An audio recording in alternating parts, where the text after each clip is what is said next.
Halo, selamat sore rekan-rekan sekalian. Bertemu lagi dengan kami di Road PKY Palangkaraya. Jangan lupa like dan subscribe di channel Road PKY Palangkaraya. Baik, rekan-rekan sekalian, pada sore hari ini kita akan membahas tentang pembuatan atau pengetahuan dasar pembuatan ornamen Dayak Ngaju. Nah, untuk video kali ini kami akan berbagi tentang bagaimana pembuatan ornamen Dayak Ngaju yang selaras dengan sebuah cerita, seperti itu ya. Seperti orang-orang tua dulu, dia sebelum membuat ornamen, ornamen tersebut pastilah menceritakan sesuatu, seperti itu ya rekan-rekan. Nah, jadi seperti orang membuat sapundu, contoh ya, membuat patung. Jadi patung itu ada berbagai macam bentuk ya. Ada yang perempuan, ada laki-laki, ada yang menggendong anak, ada yang membawa tempirai, ada yang membawa tombak, seperti itu ya.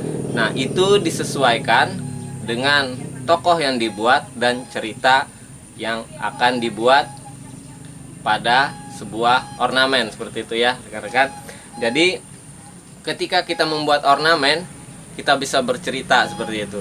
Nah, sama juga seperti beberapa buku yang dibuat oleh pemangku adat kami, juga seperti buku-buku yang dibuat oleh Damang Salilah contohnya ya, itu bercerita tentang bagaimana kehidupan agama Helu ya, bagaimana cerita tentang kehidupan agama Kahringan.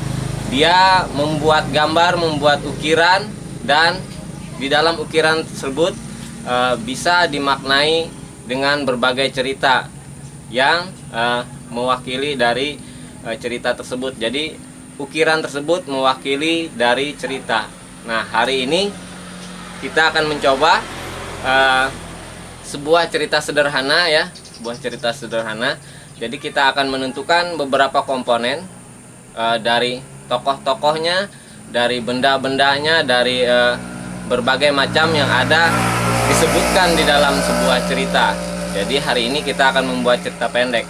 Jadi saya mengambil hari ini judulnya adalah saya menggunakan bahasa Indonesia saja ya, karena jika diceritakan dalam bahasa Dayak mungkin kita akan menerjemahkannya terlalu panjang ya, seperti itu. Jadi hari ini kita bercerita tentang seekor anak jangkrik ya. Seekor anak jangkrik yang bermain di tepian sungai. Nah, suatu hari dia jatuh ke air. Karena dia jatuh ke air, di air ada banyak ikan gabus ya rekan-rekan, ikan behau kalau orang sini bilang. Nah, kalau anak jangkrik itu disebut tarantang sandai kalau orang bilang sini ya. Jadi ketika ikan gabus tersebut melihat anak jangkrik, dia mau memakannya, seperti itu ya.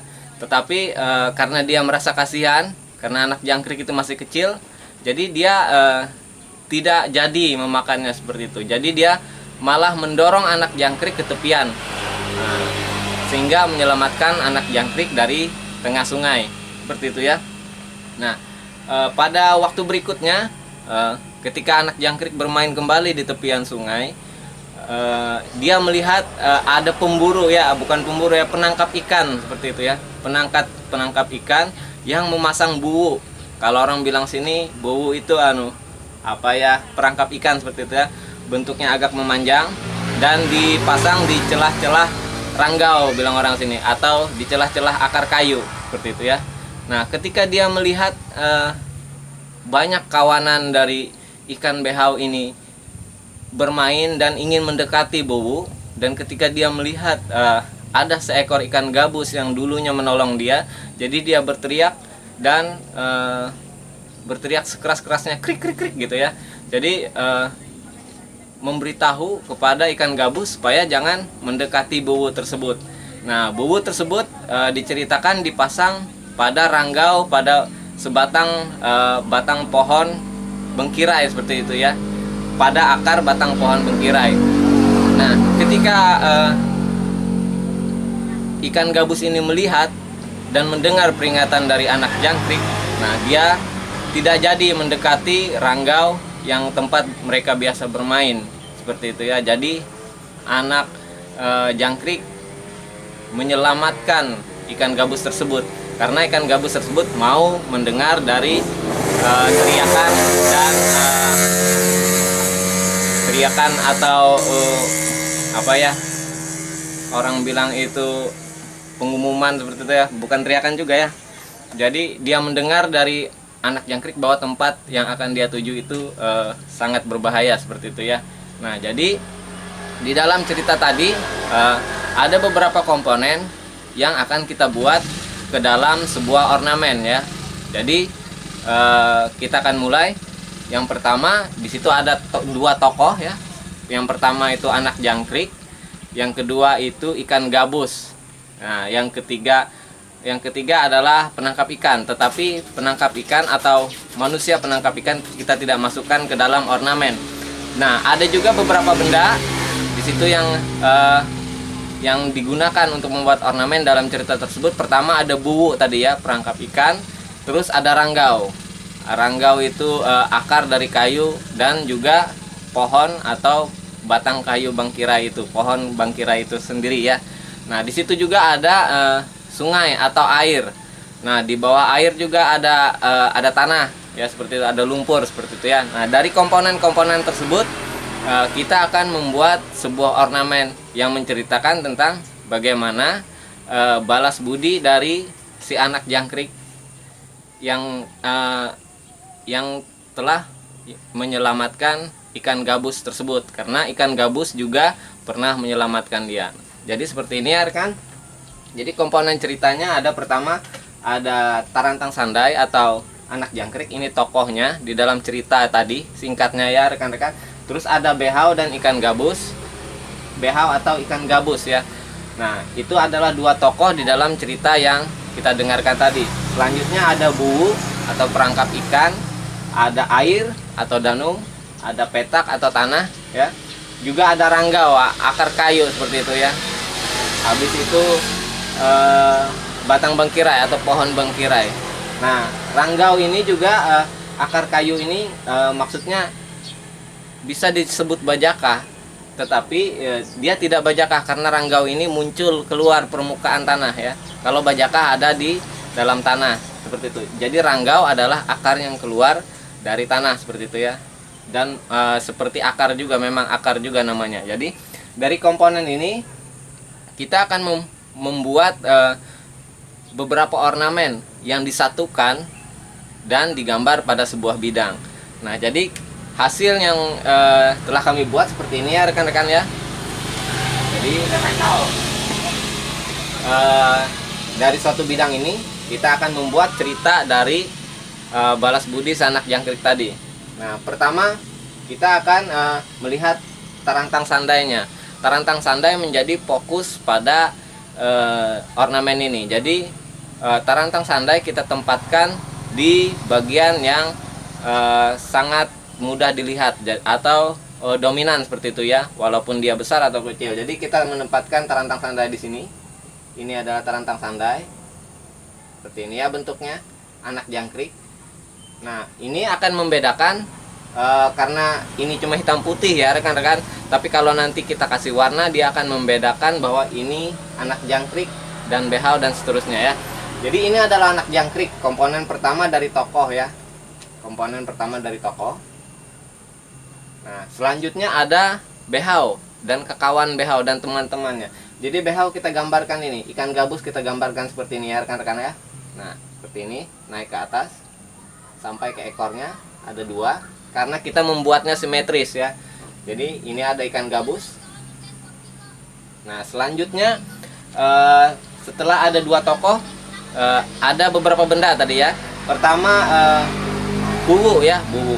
Buwu itu bentuknya seperti ini ya. Kita bikin seperti ini, kita gambarkan, kita letakkan di bawah karena dia dipasang di hampir mendekati tanah ya, di bawah air seperti itu ya. Jadi kita pasang, kita bikin dua karena dia simetris. Kita mengambil garis tengah di sini ya. Nah, seperti itu. Selain buwu ada danum. Jadi danum kita beri dengan simbol saja ya. Simbol danum seperti ini saja. Nah, seperti itu. Itu salah satu bendanya. Seperti ini. Kita simbolkan. Jadi setelah itu ada petak. Petak yang tempat tumbuh dari pohon bengkirai. Kita gambarkan seperti ini ya. Kita simbolkan seperti ini. Nah, seperti ini ya rekan-rekan. Ini petaknya. Selanjutnya setelah petak ada ranggau. Ranggau ya rekan-rekan. Nah, ranggau ini seperti ini. Bagian ini ke atas. Seperti ini ke sini ya. Ini akar kayu yang keluar seperti itu. Ini ke sini. Akar kayu yang keluar, terus ini ke sini. Ini sesuai dengan pakeman kita kemarin ya, tentang gampir, lapis dan sebagainya ya. Ini kita gabungkan ke sini. Jadi ini adalah ranggau tadi. Setelah itu ada batang bengkirai. Nah, jadi setelah ini akarnya, di sini ada naik ke atas, ini adalah batangnya. Nah, batangnya dia naik ke sini rekan-rekan ya. Terus ke sini, nah ke atas pohonnya. Ini adalah pohon bengkirainya yang naik ke atas dari permukaan air dan menjulang tinggi ke atas seperti itu ya. Nah, dari cerita tadi kita sudah membuat ornamen yang seperti ini dalam sebuah bidang. Nah, jadi inilah hasil dari sebuah cerita tadi ya. Jadi setiap ornamen yang dibuat oleh orang suku Dayak Ngaju seperti itu ya, itu memiliki arti ya, seperti itu. Jadi sesuatu yang kita buat walaupun bagus seperti itu ya, walaupun sangat indah, tetapi kalau tidak memiliki arti atau makna, atau tidak memiliki dasar dari mungkin sebuah cerita atau sebuah pengalaman seperti itu ya, tidak mempunyai dasar yang sesuai seperti itu ya, itu tidak akan berguna ya rekan-rekan. Jadi ketika kita membuat sebuah motif atau ukiran, kita harus memaknai atau membuat filosofi dari ukiran tersebut agar ukiran tersebut dapat menjadi bermakna seperti itu ya. Dan orang lain pun, walaupun orang lain tidak begitu mengerti, tetapi ketika melihat dari judul dan dari bentuk ukiran, dia dapat mengira-ngira, oh ini ceritanya seperti ini, seperti itu ya rekan-rekan ya. Jadi kita sebagai orang Dayak Ngaju membuat ukiran haruslah bermakna seperti itu ya.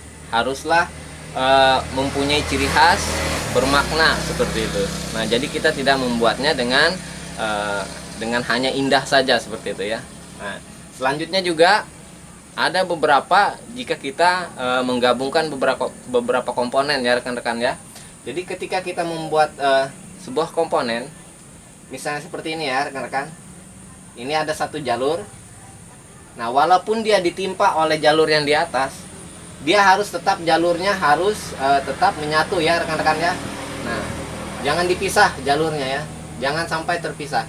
Sama seperti ini naik ke sini, ini ke sini. Nah, jadi setiap jalur tidak terpotong, sehingga kita tahu oh ini ranggau, jalurnya sampai sini. Nah, seperti ini ya, jalurnya sampai sini. Jadi dia tidak terpotong walaupun dia dirasuk atau dia digampir atau dia dilapis seperti itu ya, seperti pakeman kita kemarin. Jadi ini upayakan membuat supaya dia tidak terputus ya rekan-rekan, walaupun dia berada di lipatan-lipatan pada gambar yang lain seperti itu ya. Jadi seperti itulah pembuatan pada bidang yang besar. Kita mungkin bisa membuat bidang yang lebih besar lagi, dan kita bisa menceritakan tentang berbagai macam pengalaman orang tua dulu ataupun pengalaman kita sendiri pada sebuah ornamen dan pada sebuah bidang seperti itu ya rekan-rekan. Jadi ini sebagai salah satu contoh untuk kita supaya kita bisa membuat sebuah ornamen yang mempunyai filosofi, makna, dan cerita di dalam sebuah bidang gambar. Seperti itu ya rekan-rekan. Nah demikian pertemuan kita untuk sore hari ini. Jangan lupa like dan subscribe pada channel Rod PKY Palangkaraya. Terima kasih sudah mendengarkan. Semoga kita semua bisa saling berbagi, baik kepada sesama kita orang Dayak Ngaju ataupun kepada orang luar yang bukan Dayak Ngaju. Selamat sore.